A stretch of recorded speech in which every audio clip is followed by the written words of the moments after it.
नमस्कार दर्शकवृन्द, प्राइम संवादमा यहाँलाई हार्दिक स्वागत छ। म दृष्टिवाणी थिताल। प्राइम संवादमा आज हामी यो विविध समस्याका बावजुदमा शिक्षा क्षेत्रमा अझ भन्नुपर्दा एब्रोडका लागि जति पनि विद्यार्थीहरू गएका छन् उनीहरूको हक हितका लागि भनेर, उनीहरूलाई काउन्सिलिङ गर्नका लागि भनेर, उनीहरूको सहयोगार्थ भनेर एकजुट भएका संस्थाहरूको नेपालमा पछिल्लो लकडाउनसँगै कोरोना संक्रमण पछिको अवस्था के रहेको छ लगायतका विषयमा कुराकानी गर्नेछौँ। र आज हामीसँग नेपाल शैक्षिक परामर्श संघका अध्यक्ष प्रकाश पाण्डे हुनुहुन्छ। स्वागत गर्छु कार्यक्रममा उहाँलाई। स्वागत छ सर। हजुर, धन्यवाद। अब कोरोना संक्रमण पछाडि सबैको अवस्था तितर बितर नै भएको छ। हामी सबैजना एकत्रित भएर आफ्नो काम गर्न सकिरहेको अवस्था छैन। हजुर, यहाँहरूले यसै सन्दर्भको पेरिफेरीमा रहेर हामी समस्यामा छौं भनेर सरकारलाई 5 दिन अगाडि सम्भवतः ज्ञापन पत्र बुझाउनु भएको थियो। ज्ञापन पत्रमा के उल्लेख गर्नुभयो, ज्ञापन पत्र बुझाउनु पर्ने अवस्था किन आयो, यो भन्दा विगत लामो समयदेखि यहाँहरूले राम्रै मुनाफा आर्जन गरिरहनु भएको थियो, जानकारी गराइदिनुस् न। मुख्यतः शैक्षिक परामर्श क्षेत्र अन्तर्राष्ट्रिय ट्राभलसँगै जोडिएको छ। नेपाली विद्यार्थीहरू नेपालभन्दा बाहिर पढ्न जान चाहन्छन्, त्यो राम्रो शिक्षाका निम्ति, आफ्ना उज्जवल भविष्यका निम्ति। पछिल्लो चरणमा यो कोभिड-19 को समस्या कारणले यो सम्भव हुन सकेको छैन।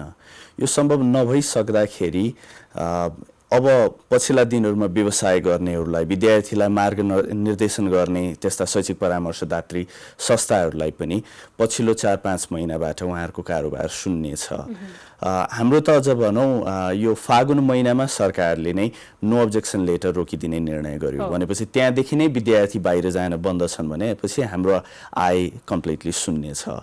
अहिलेको अवस्थामा हामीले 2-3 किसिमका विषयहरूलाई उठान गरेका छौँ। एउटा मुख्यतः नेपालभन्दा बाहिर रहेका विद्यार्थीहरूकै समस्या, त्यसमा सरकारले कस्तो भूमिका खेल्न सक्छ, हामी परामर्शदात्रीहरूको कस्तो भूमिका हुन सक्छ भन्ने विषयमा हामीले निरन्तर काम नै गरिरहेका छौँ।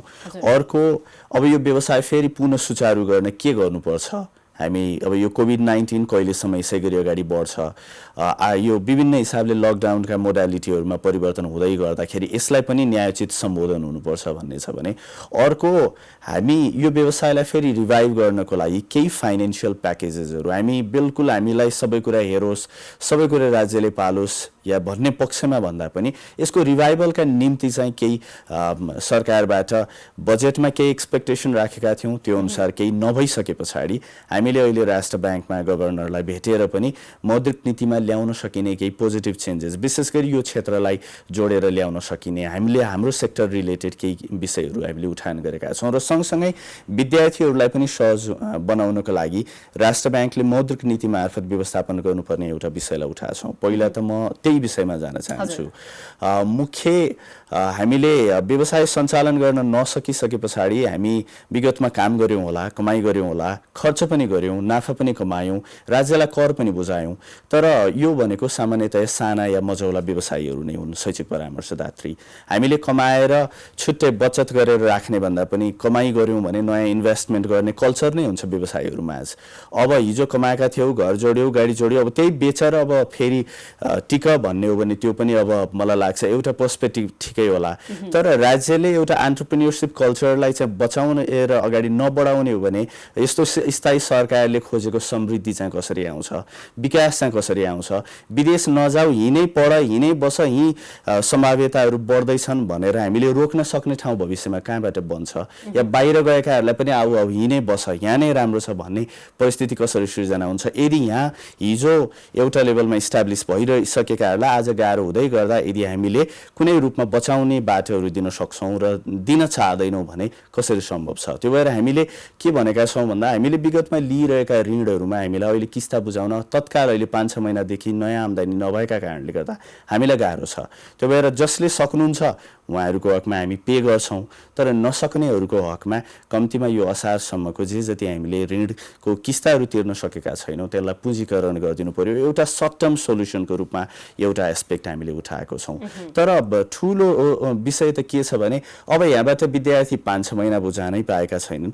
अब नो अब्जेक्सन खुल्यो भने पनि कुन देश सुरक्षित छ, कुन सुरक्षित छैन, या सबै विद्यार्थी र अभिभावक सहज रूपमा अहिले जान पठाउन चाहने हुनुहुन्छ हुनुहुन्न, र फेरि इन्टरनेसनल बोर्डर बजार खोलेर हाम्रो कमर्सियल फ्लाइटहरू पनि आवत जावत भएको छैन भने केही सीमित अत्याधिक आर्थिक रूपमा सशक्त व्यक्ति र परिवारहरूबाट कोही जानु होला, तर सबै नेपालीहरू जो मध्यमवर्गीय छन् तैपनि आफू केही ऋण गरेरै भने पनि होइन ब्याङ्कबाट एजुकेसन लोन लिएर भने पनि पढ्न जान्छौँ भन्नुहुन्छ, उहाँहरू सहज रूपमा अहिले जान सक्ने परिस्थिति नहुन सक्छ। उहाँहरूकै पनि परिवारलाई आर्थिक रूपमा यो कोरोनाको कारणले भन्न उहाँहरूलाई पनि समस्या भएको हुनसक्छ। हो यो हुँदै गर्दाखेरि त बोर्डर नखुल्ने बेलासम्म यसै नर्मल हुँदैन, बोर्डर खुलिसकेपछि पनि यो पेसा चाहिँ नर्मल हुनलाई टाइम लाग्छ।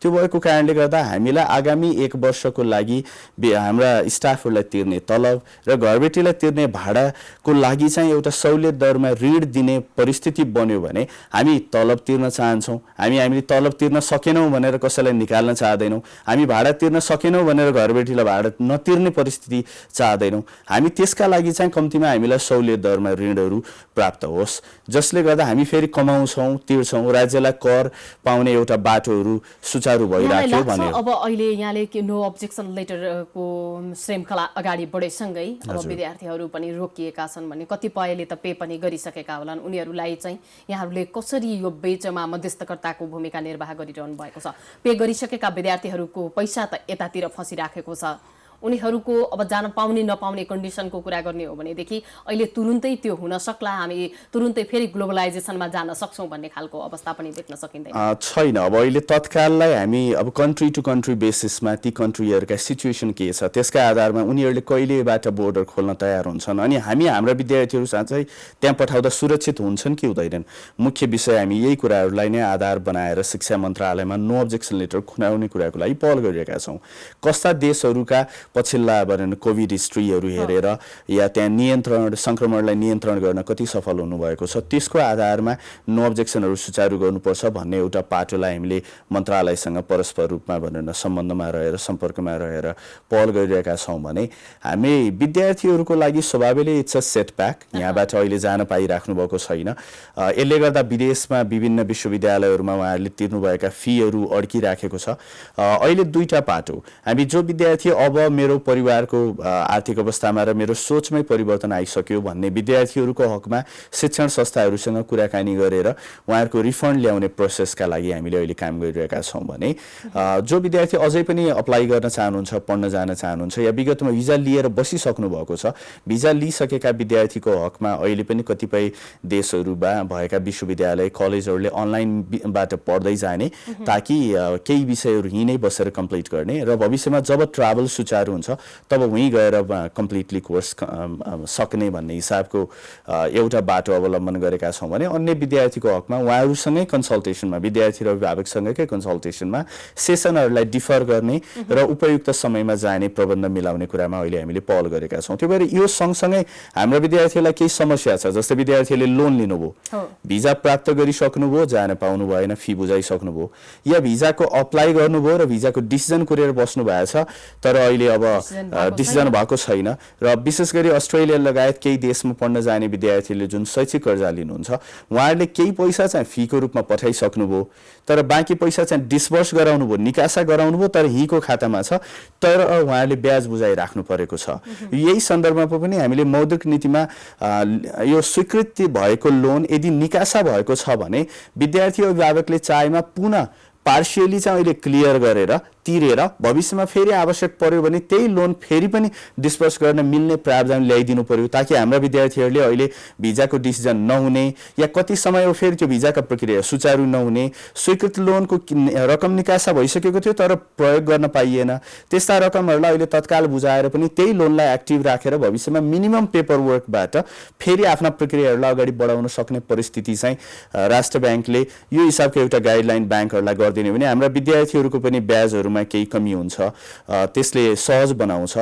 प्रक्रियामै रहेका विद्यार्थीहरूको हकमा पनि राष्ट्र ब्याङ्कले केही गाइडलाइन मार्फत विद्यार्थीहरूलाई अझ झन् गाह्रो हुन्छ, विद्यार्थीका अभिभावकले पनि कमाइ नगर्ने भएको कारणले गर्दाखेरि यो पिरियडमा गाह्रो हुन्छ। त्यो भएर त्यसमा पनि केही विशेष व्यवस्था हुनु पर्यो भनेर हामीले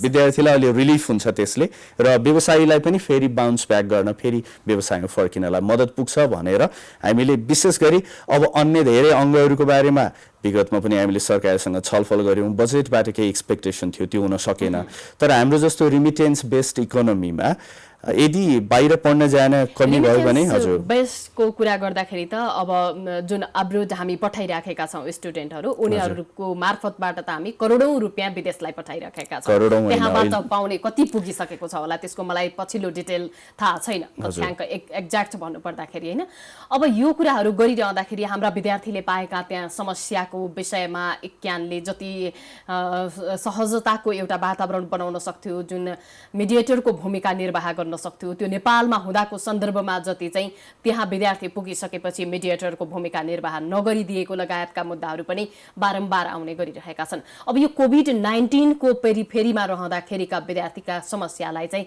इक्यानले कतिको दृष्टिगत गरेको छ मुख्यतः विदेश पढ्न जाने भनेको हामीले सामान्य हिसाबले हेर्ने हो भने आर्थिक रूपमा सबल र सक्षम व्यक्तिहरू नै जाने हो या स्कलरशिप पाएर पढ्न जाने हो हामीले यो दुईटा परिधिलाई नै विशेष गरी परिकल्पना गरेका छौँ कसैले नसकी अब ऋण गरेरै जानुहुन्छ भने पनि निश्चित उहाँहरूले मापदण्ड पुरा गरेरै जानुहुन्छ यहाँ ब्याङ्कहरूबाट लोन लिएर जानुहुन्छ आफ्ना परिवारको आम्दानी जसले ब्याङ्कको किस्ता तिर्न सक्ने आधारहरू छन् भन्ने कुरा प्रमाणित गरेरै जानुहुन्छ त्यो भएर त्यति गर्न सक्ने व्यक्ति र परिवार भनेको सामान्यतया उहाँहरू एउटा लेभलमा फाइनेन्शियल हैसियतमा भएका व्यक्तिहरू हुनुहुन्छ तथापि विदेशमा जाँदै गर्दा पढ्ने बाँच्ने यो सबै खर्च विद्यार्थी र परिवार स्वयंले पुर्याउने जिम्मेवारी भए तापनि कोभिड-19 जस्ता समस्याका कारणले गर्दा हुन आउन सक्ने कसैले पनि तयारी नगरेका समस्याहरूमा हामीले पनि हाम्रो विद्यार्थीहरूलाई समस्या छन् भन्ने अर्थमा विदेशमा हामीले समन्वय गर्ने काम गरेका छौँ इक्यानले त एउटा यो के अरे फर्म नै डेभलप गरेर विदेशमा भएका विद्यार्थीहरूले कहीँ गाह्रो अप्ठ्यारो छन् भने इक्यानलाई आफ्नो बारेमा जानकारी गराउन सक्छन् र त्यसैका आधारमा हामी आफ्नो तर्फबाट गर्न सक्ने पहलहरू गर्छौँ विशेष गरी तीनटा विषयमा हामीले जोड दिएका थियौँ कोही साँच्चै अहिले तत्कालै खान नपाउने परिस्थितिमा छन् भने इमर्जेन्सी फुडको लागि सपोर्ट कोही भाडा तिर्न नसकेर तत्काल बाटोमै आउने घरबेटीले निकालिदियो भने उनीहरूको फेरि पुनः रूपमा अर्को ठाउँमा बस्ने व्यवस्था गरिदिने र तेस्रो उहाँहरूको हेल्थ सम्बन्धी मेडिकेसन्स यदि केही जानी उहाँहरूलाई कोभिडको उपचार गर्नुपर्ने भयो भने त्यो कुराहरूको व्यवस्थापन गर्ने सवालमा यो तीनटा विषय चाहिँ हामीले गर्न सक्छौँ अब हामी फी तिर्दिन सक्छौँ हामी बिल्कुल सबै खर्च उठाइदिन सक्छौँ भन्ने हाम्रो पनि परिस्थिति होइन यो के भने यो विद्यार्थी र अभिभावककै मुख्य जिम्मेवारी हो त्यो गर्न सम्भवै छैन हो त्यो भएर भन्नुभएका कुरा मात्रै पनि सही तरिकाबाट विदेशमा गरिदिने हो भने विद्यार्थीहरू धेरै लाभान्वित हुन्छन् यसमा के भने हामीले के इन्स्योर गर्यौं भने हामीले सबभन्दा पहिला की कन्ट्रीहरू जहाँ नेपाली विद्यार्थी अत्याधिक मात्रामा जाने गर्छन् विशेष गरी अस्ट्रेलियाकै कुरा गरौँ पछिल्लो चरणमा नेपालबाट जाने विद्यार्थीको करिब 50% अहिले पछिल्ला केही वर्षहरूको हिस्सा भनेको अस्ट्रेलिया जाने गरेको पाउँछौँ हामी केही सङ्घहरू मिलेर अस्ट्रेलियाका शिक्षण संस्था गभर्नमेन्ट त्यहाँ रहेका अन्य कम्युनिटी अर्गनाइजेसनहरूलाई हामीले यो परिस्थितिको बारेमा बुझाउने र अवेर गर्ने प्रेस नोट पनि रिलिज गर्यौँ र अधिकांश शिक्षण संस्थाहरूलाई हामीले समन्वय गर्यौँ यहाँबाट पत्रचार गर्यौँ उहाँहरूसँग मौखिक रूपमा टेलिफोन मार्फत पनि या भने अन्य विभिन्न मिडिया मार्फत हामीले कम्युनिकेट गर्यौँ विद्यार्थीको फी रिडक्सनको लागि हामीले प्रयत्न गर्यौँ ताकि विद्यार्थीहरूलाई तिर्ने कुराको लागि गाह्रो नहोस् दोस्रो हामीले फी हल्ट गर्नको लागि कुरा गर्यौँ ताकि तत्काल नतिरे पनि हुने यो समस्याबाट बाहिर निक्ले पछाडि बल्ल तिर्दा हुने कतिपय इन्स्टिट्युसनले त्यसमा हामीलाई गाह्रो हुन्छ भनेको ठाउँमा किस्ता भएको छ र किस्ताबन्दीमा भनेर तिर्ने परिस्थितिहरूको लागि कुरा गर्यौँ अनलाइन मोडबाट पढाउनु पर्दाखेरि हामीले सुरुवातमा त शैक्षिक संस्थाहरूको व्यावहारिक पाठोलाई पनि नबुझिकन हतारमै हामीले हाम्रा विद्यार्थीहरूलाई जोगाउनु जरुरी छ भन्ने अर्थमा पनि कम्तीमा भनेर उनीहरूको कस्ट इमिडिएट रिडक्सन कम्तीमा 25% भन्दा बढीले चाहिँ स्कलरशिप या डिस्काउन्ट हुनुपर्छ अनलाइन मोडबाट पढाउने भनेर पनि भन्यो अब कयौं इन्स्टिट्युसनहरूले अनलाइन मोडको तयारी गरेका थिएनन् भनेपछि फेरि त्यसमा इन्भेस्टमेन्ट गर्नु पर्यो उनीहरूले त्यही हिसाबले तयारी गर्नु पर्यो त्यसले गर्दा गाह्रो हुन्छ भन्दै गर्दा हामीले फी हल्ट गर्ने या इन्स्टलमेन्टमा पे गर्न पाउने बाटोहरू बनायौँ यसले विद्यार्थीलाई एउटा टाइपको फी तिर्नुपर्ने मानसिक प्रेसरबाट अलिकति कमी गरायो नेपालमै नेपाल सरकारसँग कुरा गरेर हामीले विद्यार्थीहरूको लागि यहाँ नो अब्जेक्सनहरूको खोजी नगरिकन पनि इमिडिएट फन्ड पठाउने बाटो बनाउनु पर्यो भन्दै गर्दा $500 एकचोटिलाई पठाउने हुन त हाम्रो अनुरोध हरेक महिना $1000 बराबर विद्यार्थी यो समस्याबाट बाहिर ननिक्लिन्जेलसम्म अभिभावकले पठाउन पाउने कुराको लागि हामीले माग गर्यौं तर सरकारले एकचोटिलाई $500 इमिडिएट फन्डको रूपमा पठाउनलाई स्वीकृति दियो त्यसैगरी हामीले स्वास्थ्यको बारेमा कुरा गर्दा अधिकांश देशमा हाम्रा पहल या उहाँहरूकै पनि भनौँ न यो सचेतनाका कारणले गर्दा कोभिड-19 को केसमा त्यहाँ पहिल्यै इन्सुरेन्स गर्नुपर्ने मेकानिजम भएका देशमा या इन्सुरेन्स भए तापनि नभए तापनि त्यहाँको सरकारले स्वदेशी नागरिक होस् या विदेशी नागरिकलाई उपचार गरिदिने भन्ने निर्णय गर्ने सँगसँगै हामीले सोचेको एउटा पाटोमा हामीलाई अलिकति हलुका भयो विद्यार्थीहरूको केयरको सवालमा। हामी विभिन्न देशमा भएका एनआरएन कम्युनिटी या नेपाली एम्बेसीसँग हामी निरन्तर सम्पर्कमा रहेर त्यहाँ भएका विद्यार्थीहरूको अवस्था उनीहरूका प्रब्लमका बारेमा हामीले जानकारी गरायौँ र विभिन्न त्यस्ता कम्युनिटी अर्गनाइजेसनहरूमा व्यक्तिगत रूपमा हाम्रा आह्वानमा भनौँ न कयौँ साथीहरूले त्यहाँ आर्थिक रूपमा पनि कन्ट्रिब्युट गर्नुभयो र विद्यार्थीहरूलाई इमर्जेन्सी फुडहरूको लागि सपोर्ट गर्ने काम गर्यौँ। हामी आफैले पनि कतिपय ठाउँहरूमा इन्डिभिजुअल लेभलमा संस्थागत लेभलमा हामीले त्यसरी फन्डहरू हाम्रा अनुरोधमा इन्स्टिट्युसनहरूले त्यस्ता कम्युनिटी अर्गनाइजेसनहरूलाई कन्ट्रिब्युट गर्ने काम गर्यो भनेपछि हामीले एउटा हिसाबले फुड या अब अस्ट्रेलिया क्यानाडा यस्ता विभिन्न देशहरूमा रेन्टल इभिक्सन गर्न नपाउने भाडाबाट निकाल्न नपाउने 6 महिनासम्म भाडा नतिरे पनि विद्यार्थीलाई निकाल्न नपाउने लगायतका पोलिसीहरू ल्याइदिए। यसका कारणले गर्दाखेरि विद्यार्थीलाई सहज भयो। विद्यार्थीहरूलाई त्यहाँ अहिले कोभिडको कारणले गर्दाखेरि चाहिँ पछिल्लो पटक समस्या छैन मुख्य यो तीनटा विषयमा सामान्य हिसाबले हेर्दा समस्या छैन तर कतिपय ठाउँमा विद्यार्थीलाई हजुर आवासी गरेर विद्यार्थीहरूले फ्यामिलीलाई चाहिँ मेल गर्ने हिजो आज त अब लाइभ कुराकानी गर्ने खालको परिपाटी यथावत छ त्यो हुनुको कारण चाहिँ के हो? यो यस्तो हो हामी कहाँ सोसियली हामी एक्टिभ छौँ पछिल्लो चरणमा सोसियल मिडियाहरूले हामीलाई साना साना विषयलाई पनि अत्याधिक ठुलो बनाइदिने चलन पनि छ। वास्तविक मर्कामा परेका या वास्तविक मर्कामा नपरेका हामी त्यो भएर त्यो यो उद्धार या सपोर्टका सवालमा पनि हामी भन्थ्यौँ निड हो कि ग्रिड हो। कस्तै आह्वान गर्दै गर्दाखेरि आवश्यक नपर्नेहरूले पनि जबरजस्ती केही विशेष पाइन्छ भन्ने कुराले गरियो या साँच्चै आवश्यकता पर्नेले गरे। त्यो भएर आवश्यकता पर्नेहरूको लागि चाहिँ यो हामीले सहयोग पुर्याउन सक्ने परिस्थिति निर्धारण गरौँ भन्ने हिसाबले हाम्रा प्रयत्नहरू भए। त्यो भएर समस्या बिल्कुल भएकै छैनन् भन्दैनौँ किनभने कतिपय ठाउँमा तयारी भएनन् होला गर्दाखेरि यस्तो समस्या हुन्छ। यहाँबाट चाहिँ अब ऋण पान गरेर साह्रै दुःख जेलोको साथ विदेश गएको हुन्छ त्यहाँ भने जस्तो युनिभर्सिटी कलेज पाइराखेको हुँदैन त्यो पनि होइन।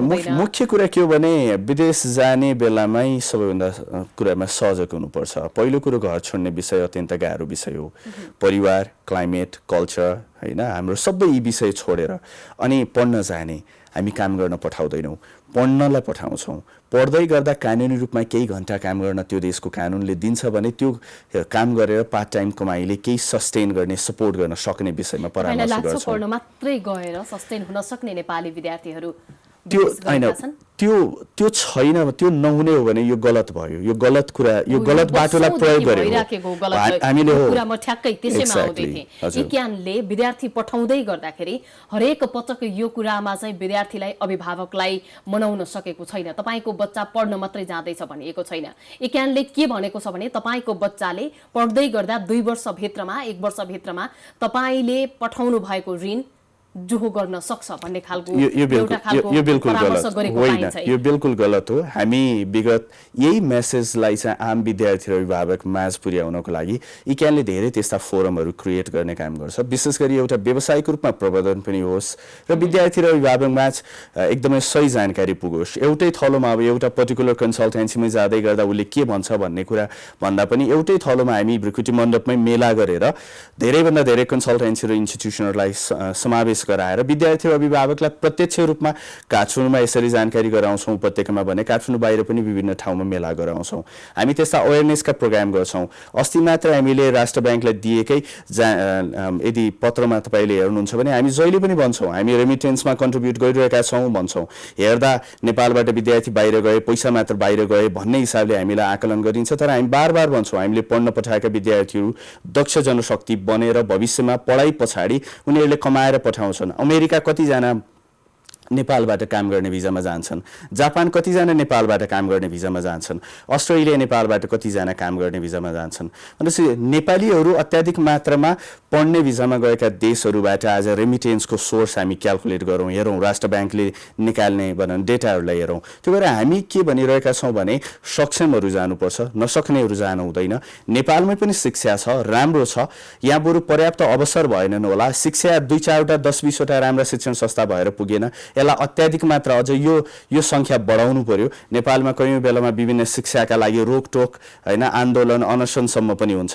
यहाँ नेपाली विद्यार्थीले स्वदेशमा बस्न नपाउँदै गर्दा बङ्गलादेशमा गएर मेडिसिन पढ्नुपर्ने, फिलिपिन्समा गएर मेडिसिन पढ्नुपर्ने, चाइनामा गएर मेडिसिन पढ्नुपर्ने परिस्थिति आउँछ।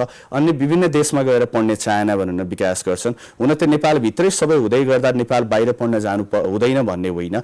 उत्कृष्ट विश्वविद्यालयहरूमा गएर पढ्ने क्षमता नेपालीहरूले राख्छन् र त्यो लिन जानु नै पर्छ। झन् हाम्रो जस्तो विकास उन्मुख देशको निम्ति अन्तर्राष्ट्रिय रूपमा त्यस्ता कलिएका संस्थाहरूमा गएर पढेर झन् राम्रो शिक्षा आर्जन गरेर आउनुपर्छ। यही विषयमा इक्यानले निरन्तर रूपमा विद्यार्थी र अभिभावकलाई सुसूचित गर्ने काम गरिरहेको छ।